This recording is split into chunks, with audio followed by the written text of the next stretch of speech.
Whoa, what's going on? Welcome back to another episode of the Hustle Sports Fantasy Podcast. As y'all know, the fantasy season of rap is over with, but this episode I'm excited about. I got my brother, he came in town, jumped on the pod with me. What's going on, Justin? How you doing? Oh man, I'm feeling good. I'm feeling good. T. Will, appreciate you for having me on. Appreciate you for having me over. It's always good coming to spend Yeah, time with family. for sure. So definitely love it, and we get to do a little bit of both. Talk some sports. Yeah, So yeah, it's just way to start off the new year, right? absolutely, absolutely. Yeah, I ain't gonna lie. Yeah, like I say, I'm excited about this one. Now we're gonna get into the fantasy recap. Talk about what we did in our leagues and what we excited about for 2026. So first up, you know what I'm saying? How would you wrap up the 2025 season in one word if you had to? It was, I would say, 2025's one word. I go with chaos. It was a little chaotic this year. All right, why you say that? Obviously, for one of the people that we're going to talk about a little later on, like a Justin Jefferson, people that you think that were the consistent ones. It was a little shaky because a lot of the teams were different this year when it came to wins and losses and production and stuff like that. So it definitely shook a lot of people's leagues up this year. Yeah. Yeah. Nah, you drafted Justin Jefferson. You probably mad about that one. We know it ain't his fault, but No. That situation went crazy. I know Jamar Chase had some up and down games. Mm-hmm. So yeah, you probably frustrated if you grab one of them. I did see a link today actually that Puka got the most fantasy championships for people. I could see that. Puka definitely was killing it out there. I played against him, so Yeah. and I had him in one of my other leagues. So it was a good, bad, and ugly with that. But depending on what side you on with Puka, that Puka pick, if you had him. I had him in one league, man. I got to the championship. I lost though. I got murdered, but I made it. You know what I'm saying? Mm-hmm. At least you got to be there. Yeah, you know exactly. What I'm saying? In order to have a chance, you got to be there. Oh yes, yeah. I got there in two of my leagues. Now got second place in both of those, and my big money league, I didn't get that one. I was 10th place because just a word for advice for you guys. If y'all in big money leagues and y'all got a draft, make sure you're up for that because I auto drafted because I was asleep and couldn't participate, and I still had a poop team with that auto draft. So who was your top dog on that team? My top dog on that team. It ended up drafting me Justin Jefferson, but I ended up trading him for Chuba Hubbard, and Chuba Hubbard did really well for me. So okay, all right, yeah, Chuba did really good for me for that team. Yeah, I like Chuba, man. Rico came in though and kind of murkied the situation, but yeah, Chuba I thought was a great pick. Yeah, nah, definitely. So you say you came in second in two of your leagues. Who won the two in them two leagues? So in the league that we're in, I think it was, what's her name? The manager, Sports. Yeah. Yep. Mm-hmm. And then my other league that's my work league. My coworker, he's actually the new guy. He's the new person in our work league. I mean, in our group, but he's played fantasy before, obviously. So he was really good. In his first year in the league. This is his first year in our league with our work league. Yeah, but my big money league, that's the league I've been in that one for about 7 years. Okay. You won that one before? Oh, I got in second last year. That was the first time I did second. I've never gotten last place, and that was always been my thing because a lot of people like to tank. Once they realize they're not doing good, I don't do that. So is it a dynasty? We did dynasty. We stopped. I actually voted against the dynasty last year because Travis Kelce was my dynasty. So I had to get up off of that. You gotta get off that one. Nah, Travis Kelce, hell of a run, hell of a career, but every dog got their day. Exactly. All the time undefeated. Exactly. Yeah. So I mentioned earlier I came in second place in my money league. That one was crazy though, because I had a lot of injuries in that league. So I ain't even gonna lie. I'm thankful to even make it to the championship game. I had Bucky Irvin and Marion Hampton in that league. Both of them went down like 7-8 weeks. Oh yeah, and exactly. And I was just about to ask you. So what's your strategy whenever someone goes down? Do you just get rid of them? Do you IR them? How did you handle that? Oh, I IR'd them because it was they were coming back. Mm-hmm. I ain't gonna lie, it would have been easy if they would have just been like they done for the year, because Mm-hmm. you could drop them and move on and go make it and pivot. I was able to get Rashad White, which is Buggy's backup. Mm-hmm. You know, he held me down for a few weeks. Then I grabbed Sean Tucker one week. You know, he took Rashad White touches. That helped me get a dub. The Marion Hampton window, I wasn't able to get Vidal. Oh yeah. So I didn't get Vidal. So the Chargers situation didn't really help me, but you know, I ain't gonna lie, I streamed running backs for probably like 5 weeks. Oh yeah, no, you have tight to. ends. I ain't gonna lie, I streamed tight end and running backs all the way to the chip. I had to start Taysom Hill for the chip. As we all know, that went against me terribly. Yeah, he's a Swiss Army knife, but you know. And what's frustrating about that though is he went crazy the week before our championship. Yep, and then I grabbed him for the championship. That's how it goes. Got a goose egg. That's how it goes. That's how it goes. So yeah, I ain't gonna lie, it went against me, but I am thankful I was able to make it. Let's go. Hey, get that money. Hey, and it's funny, one league I was in, it was a free rando league. They did 2 weeks per matchup. So the playoffs actually started after week 13. And then week 14 and 15 was the first round. Yep. And then week 16 and 17 was the championship round. That's how I did in my work league. That's what we did in the work league. Okay. So I had a lead into my championship game the first week. I was up by like 15. But that second week I got killed. Do you like that format? It's not bad. I kind of like the week to week, because the person I would have faced if I would have won that week, because I killed it the first first 3 weeks, even though it was broken up into 2-week conglomerates. I outperformed everyone else in the playoffs the first 3 weeks, and then I lost to the person that I was playing that fourth week of this championship game, the second week of the championship. He outperformed me, but I outperformed the person I would have played if he would have lost that first week. So it's one of those things. It just depends on how you look at it. Take the good with the bad. Yeah, with the good with the bad. There's good and bad to both. That one was our free league. That's our work free league. So we were supposed to put money in, but nobody ever wanted to do that. Can't collect money after the fact. No, it's too late. It's too late. I ain't gonna lie. That 2 weeks per matchup. I can see both. Because I ain't gonna lie. You know, my first week I went crazy. And then the second week I was good enough. I think I won that one by like 3. I might have been up by like 40. Hey, take it. Hey, a dub is a dub for sure. So yeah, that's what was interesting about it. I think me personally, like I'd rather do the week to week. Yes. You know, if I lose, it's over with. But if I beat you, I want to move on. Like I feel like I earned that right. But I do get both sides of people who play both. So that was interesting, because that was my first time doing that.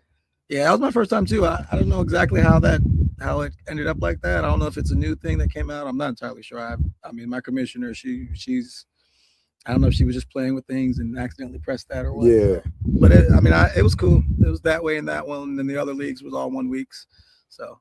Okay. Well, what was one of the boldest calls you made over the course of the season? Oh, the boldest call is going to go back to that one that we talked about. And I actually got flack for it in my big money league that I couldn't compete in. It was the big trade when I traded away Justin Jefferson. And I traded away Justin Jefferson in one of my other leagues and people didn't really care because, you know, it was what it was. But I guess the big league that I was in, they thought I was tanking when I traded Justin Jefferson away for Rico Dowdle and for Alvin Kamara. So I got Alvin Kamara and Rico Dowdle out of that for Justin Jefferson. I gave up Justin Jefferson because I kind of saw that once quarterback. Shuck. Not Shuck. For Minnesota. JJ McCarthy. Because McCarthy came back around that time, and I kind of knew he didn't have a good rapport. Him and Justin Jefferson weren't really connected. He loved the tight ends, and he loved the other wide receivers. So he liked Naylor. He loved Naylor. So I kind of saw that, and I saw that Justin Jefferson's production was going down because he was doing decent in the beginning of the season. Yeah. When JJ McCarthy was hurt. Right. So. And then when he came back, so that made me, I traded that, and I got a lot of flack for it, and they were saying something, but then the guy that I traded for Justin I gave away Justin Jefferson too. He ended up losing in the playoffs because of Justin Jefferson. Yeah. And I was trying to tell them, and they thought I was tanking. I'm like, I didn't see the production. So, and that was just me, trying to like look at watching ESPN, looking at the way things work, listening to people's analysis on that. So, hey, lead me to another question. Actually, do you feel commissioners try to control too much when it comes to trades and stuff like that? I could understand why they thought that just looking at the names. With my specific situation, especially with my record was horrible in that league, and that was with auto drafted team. Yeah. So I can understand why they would have thought that. I just wish that they would have talked to me before they tried to intervene. Yeah. He did try to intervene, but when I told him, I was like, I did this in other leagues, and I'm seeing this. I need you to believe me on the trends. Yeah. Don't try to. So I do give him the credit for at least talking to me, even though it was after the fact. And I had to kind of go back at him publicly when he tried to say stuff or tried to accuse me of tanking or any of that stuff. So I was like, yeah, no. But I just think, I mean, honestly, if you got a good rapport with your people, I know in our league, you was our commissioner in the league that we played in. So honestly, I would say that don't be afraid to challenge them, especially if you're playing for money. Don't be afraid to speak up for yourself fantasy wise, because the commissioner could try to pull some stuff. I feel like a trade for like Justin Jefferson. You say Rico and Kamara. If anything, you probably beat on that. I did. Trade. I really did. Yeah. Exactly. Yeah. And it didn't look that good because that person he had good running backs. So Rico and Kamara were kind of trending downward at the time. I didn't have any running backs.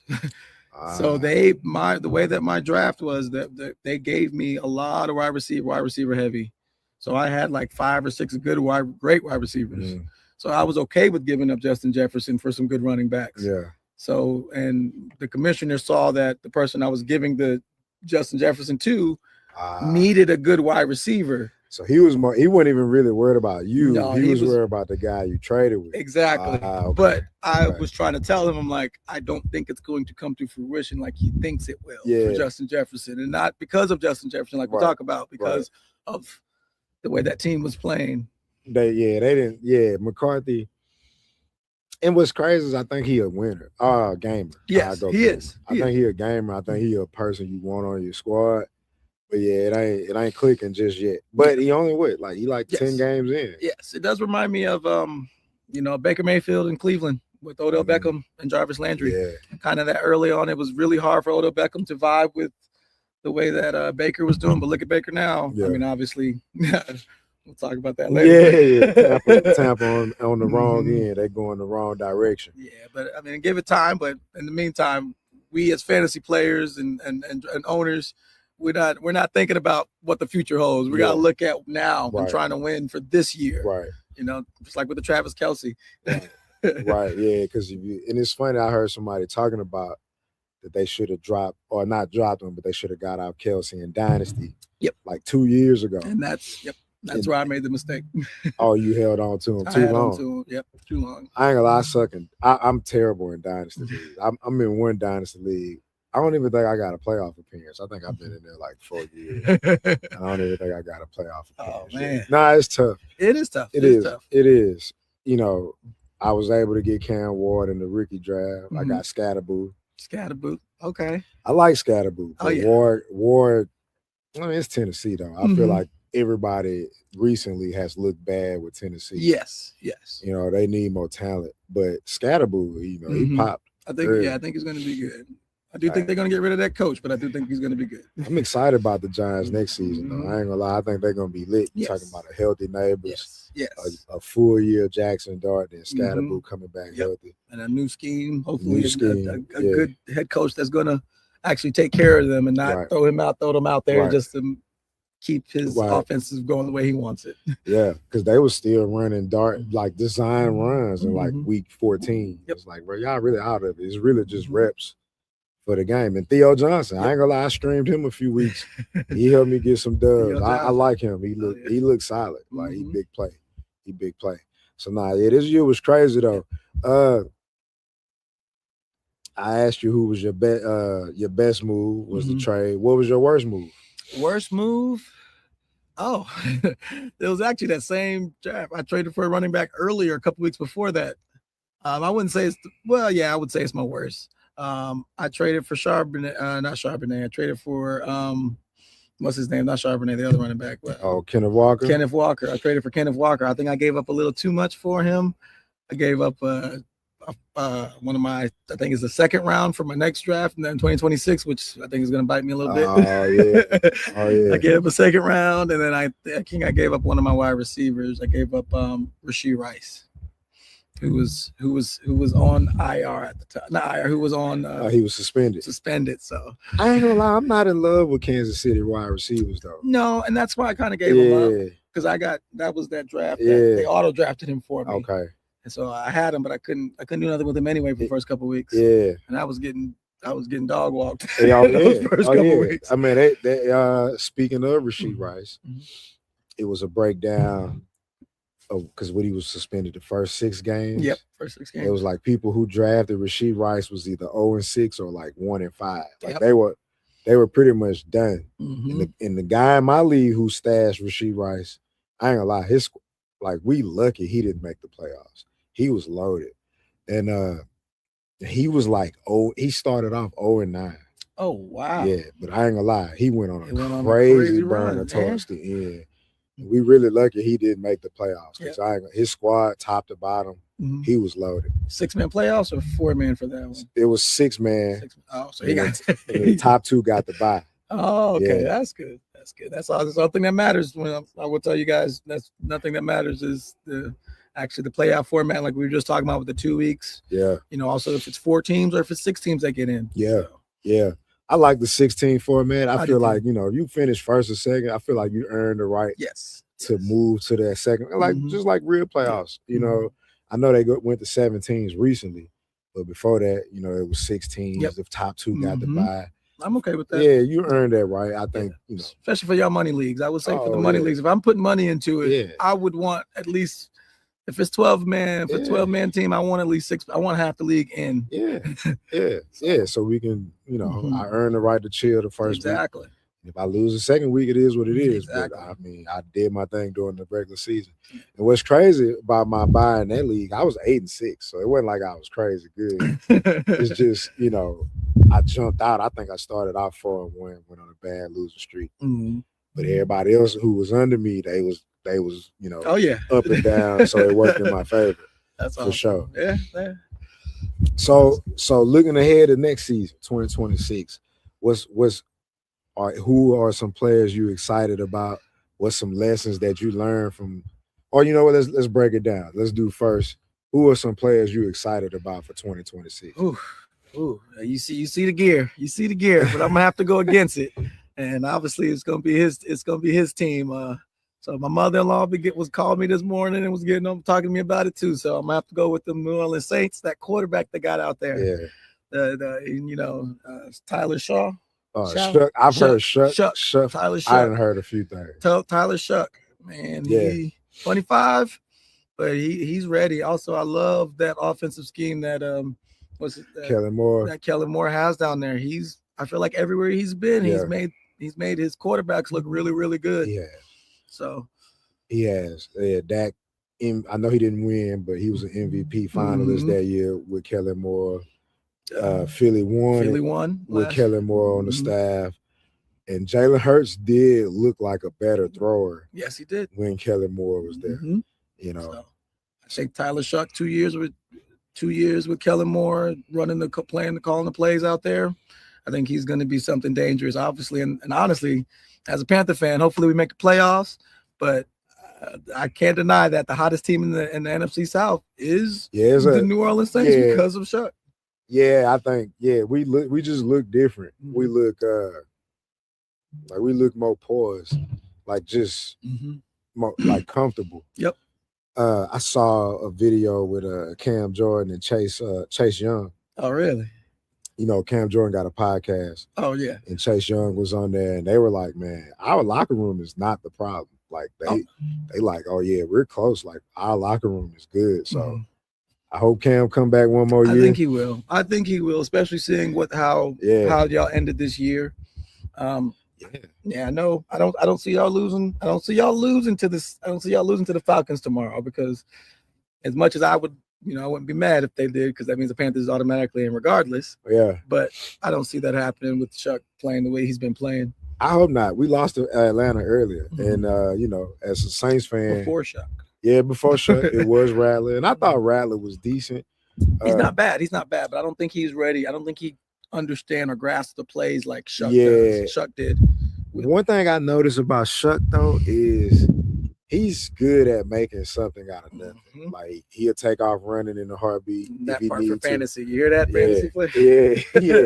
Yeah. He more dual threat than you realize. And he's pretty accurate on the deep ball.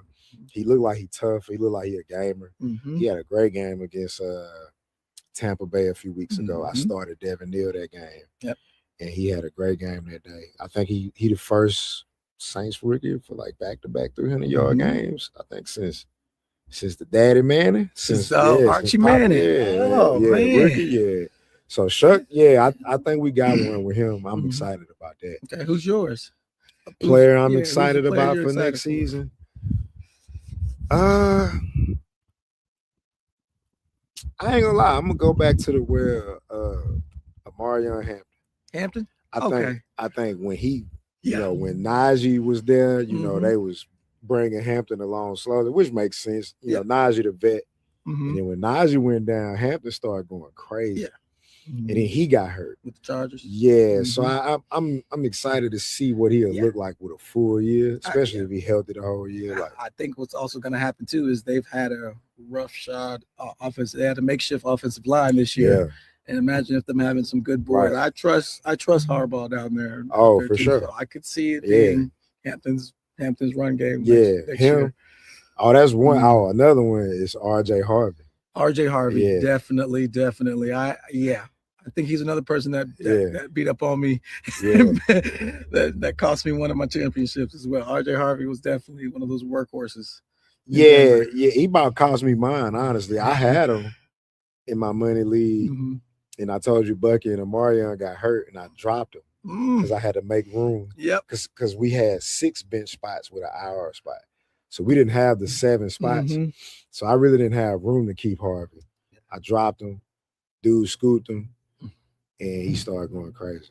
And and I should have known better because JK get hurt every year. You know what I mean? Yeah, that's true. He had a good year with the Chargers, but he normally get hurt. That's true. That's very true. Yeah, so them two I'm excited about. Okay. Them two I had. So RJ Harvey actually going to my worst move too. Okay. Because I dropped him. Okay. That'd be the worst. Would it be the people that you dropped that go against you? Oh man, somebody go scoop him and they reaping the benefits. So we covered the player. What's a lesson you learned in 25 that you've taken with you to 26? Honestly, I would go. It's not so much about the players. I would just talk more overarching fantasy. I know a lot of my commissioners, they always at the beginning before the season starts, hey, what rules do y'all want? And everybody's always like, oh, I don't care. Pay attention. Choose. Actually go back and look at some of those. I would go back and actually look, not so much at like I said, not so much for the players, but look at the rules of y'all leagues, especially if you're doing a big money league. Yeah. Like I said, if you auto drafting, that's, I know for our league that took me out. That's why I couldn't even compete for a championship or for any of the money. But for you guys, just look at all your rules and don't be afraid to speak up. Yeah. Because, a lot of times if you say, I want to do this, I want to do that, I'm pretty sure other people will probably go along with you. Yeah. Especially if you think that'll benefit you in winning your league. You always got to try to find that edge. You always got to be that Bill Belichick, Tom Brady. Always got to find that way to get that little bit of edge to push yourself into a playoff spot, That's a good point. That's a great point, actually. Yeah, because I put up the vote for the IR spot in my money league, but I didn't think it was going to mean it was going to take the bench spot away. Now, as the course of the season went on, I think I ended up appreciating it more than I realized because, I didn't have 7, but nobody else did either. So they might have held on to somebody too long or dropped somebody too early. Trying to make room or, depending on their injury situation. You know what I mean? Sometimes things do happen like that. So, that's a good point of speaking up being transparent, being honest about what you're looking for in your leagues, so it can help you compete. Exactly. Yeah. Also, I would also just one little more tip, if you don't mind. Yeah. Just don't get too caught up on your draft grades either. Don't get too caught up on your draft grades. I know people, oh man, I got an A. That means I'm going to do. No, it doesn't, because injuries, and you don't account for all that stuff. And it's going based off of how they performed last year. Yeah. And some simulated projections for that year. So, and where you took them, you know what I mean? And where you took them, exactly. Yeah. So that's a good point, because them draft grades can be misleading. I've seen dudes have the best draft grade. And matter of fact, I think it happened in our league this year. Somebody had a and missed the playoffs. They were 6 and 8, so it was right there, but they still, they didn't make it. So yeah, that's a good point. Oh yeah. Like it's a good measurement, but you can't hang your hat on it. Can't hang your hat on it. You're not getting no winner. You're not a champion. You're not crowned the champion from drafting. So I've had seasons where I had the number 3 grade and missed the playoffs entirely. So that's a good point of not paying that much, putting too much stock in your draft grades. Yeah. Yeah. What about you? What would you say is some lessons there, or some things to help out people for next year, 2026? Don't be scared to stream. Don't be scared to stream. I ain't gonna lie. Before this season, I was one of them ones who's kind of like stayed away from streaming. If I didn't, depending on how dire my situation was, I stayed away from. I always wanted to look for the guaranteed guy who can stay on my roster the rest of the season. And I just think everybody that's on your waiver wire, that's not realistic. Not realistic. Some guys just in there for 3-4 weeks, and they have a good run. Kareem Hunt, you know what I mean? Yeah, he played the whole season, but he really only had like a 5-6 week stretch where you're like, oh, this guy. I mean, we know Kareem Hunt could ball. Yes. But, he done been cut by the Chiefs and the Browns multiple times, brought in multiple times. So he have stretches where it just don't work out for you. Don't go after that name. That name gonna get you a lot of times. The name do get you. It gets you. So I would have stayed away from Rashad White in the past, but I didn't this year, and it helped me get some wins. It helped me, stay afloat, stay in the competitive range. So my lesson this year, going into next year, don't be scared to stream. Don't be scared. If your injury, like obviously if you're healthy, you good. But if you got some situation where your situations change, somebody playing time don't look as good as you thought it was, or injury happened, don't be scared to stream. 100%. Yeah, I can definitely agree with that.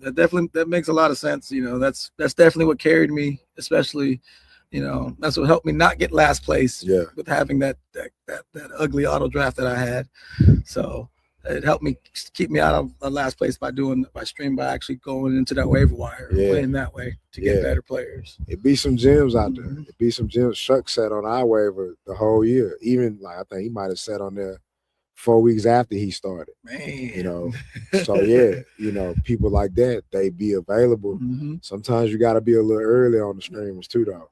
Might have to get him a week early. If you get him a week too late, he on somebody else's roster. Exactly. Yeah, so that'll be my lesson for 2026. That's a really good lesson. Yeah. I appreciate it. So that was our fantasy recap for the 2025 season. We looking forward to 2026. Let's go. Make sure y'all tap in for the fantasy basketball episodes. And we appreciate it. Follow us on, Facebook, Instagram, YouTube at the Hustle Sports Network, and on X at Hustle Sports Net. As you already know, T. Will. I'm here with my brother Justin Time. Hey, we appreciate it, hustlers.